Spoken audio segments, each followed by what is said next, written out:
Pattaya রাতটা অদ্ভুতভাবে জীবন্ত, অথচ ভেতর থেকে ফাঁকা। পাতায়ার নিয়ন আলো, মিউজিক, ভিড় সবকিছুই যেন একটু বেশি উজ্জ্বল, একটু বেশি জোরে বাজছে। আর ঠিক সেই কারণেই সে নিজেকে একটু বেশি একা অনুভব করছিল।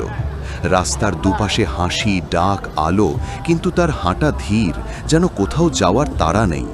ভ্রমণ তার কাছে নতুন না, অনেক শহর, অনেক মুখ, কিন্তু এই শহরে এসে প্রথমবার সে বুঝল সব জায়গা ঘোরা যায়, কিন্তু সব জায়গায় নিজেকে খুঁজে পাওয়া যায় না। ঠিক তখনই পিছন থেকে একটা নরম কণ্ঠ, hey, you look tired, not lost, just tired. সে ঘুরে তাকায়, একটা সাধারণ মুখ, কিন্তু অদ্ভুত শান্ত একটা হাসি। কথাটা শুরু হয় সহজভাবে, কোথা থেকে এসেছে, কতদিন থাকবে, কিন্তু কয়েক মিনিটের মধ্যেই সে বুঝতে পারে এই কথোপকথনটা আলাদা। মেয়েটা শুধু কথা বলছে না, শুনছে, মাঝে মাঝে চুপ করে তাকিয়ে থাকে, যেন তার কথাগুলো অনুভব করছে। বিদায়ের আগে সে শুধু বলেছিল, take care, you seem like a good person. হোটেলে ফিরে তার মাথায় একটা প্রশ্ন ঘুরছিল, why does this feel different? পরের দিন সে আবার সেই রাস্তায় গেল, নিজেকে বলল, জাস্ট ওয়াকিং, কিন্তু ভেতরে সে জানত সে কাকে খুঁজছে। মেয়েটা ছিল, আর এইবার সে আগে তাকিয়ে হেসে বলল, ব্যাক অ্যাগেন। এই ছোট্ট লাইনটাই তার ভেতরের দূরত্বটা ভেঙে দিল। পরের কয়েকদিন খুব দ্রুত কেটে গেল। ওরা হাঁটত, ভিড়ের মাঝেও নিজেদের মতো একটা ছোট জায়গা বানিয়ে নিত। রাস্তার পাশে বসে খেত, মাঝে মাঝে কিছু না বলেই চুপ করে থাকত। কোনো বড় প্রতিশ্রুতি না, কিন্তু ছোট ছোট জিনিস। সে তার পছন্দ মনে রাখছে, সে বুঝে ফেলছে সে কখন ক্লান্ত, কখন চুপ। এই শহরে যেখানে সব কিছু একটা লেনদেনের মতো লাগে, সে প্রথমবার ভেবেছিল, maybe this is not that. এক রাতে বৃষ্টির পর ভেজা রাস্তায় মেয়েটা বলেছিল, people come here to forget, but you feel like someone who is searching. সে কিছু বলেনি, কারণ সে নিজেও জানত না সে কি খুঁজছে, কিন্তু সে বুঝেছিল এই মেয়েটা তাকে পড়তে পারছে। সময় সব সময় দ্রুত পালায়, আর সেই সময়টাই শেষ হয়ে এলো। এয়ারপোর্টের দিনটা অদ্ভুতভাবে নিঃশব্দ, চারপাশে শব্দ, ঘোষণা, কিন্তু ওদের মাঝে শুধু নীরবতা। Stay in touch, yeah I will. এই আই উইলের ভেতরে অনিশ্চয়তা ছিল, তবুও দুজনেই সেটা বিশ্বাস করতে চাইছিল। প্রথম কয়েকদিন সব কিছু নিখুঁত, মেসেজ, ভিডিও কল, হাসি। তারপর একদিন একটা voice note, hey, today felt really empty, I miss you. তার কণ্ঠে ক্লান্তি ছিল, খুব বাস্তব। সে সেই ভয়েসটা বারবার শুনল, রাতের পর রাত। তার মনে হচ্ছিল, দিস ক্যানট বি ফেক।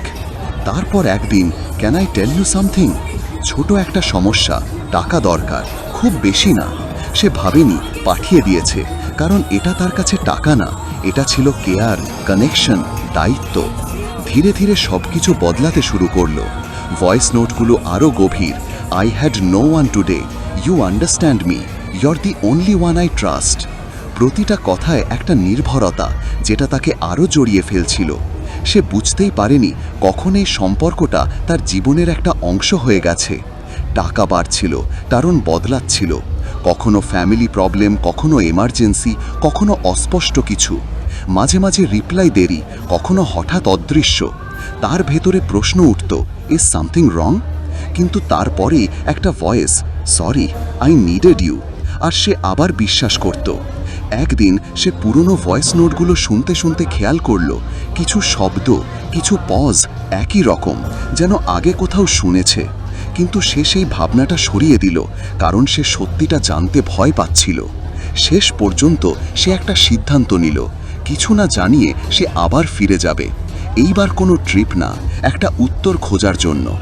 রাতটা আগের মতোই, নিয়ন আলো, সেই রাস্তা, কিন্তু এইবার এক্সাইটমেন্ট না, একটা চাপা ভয়।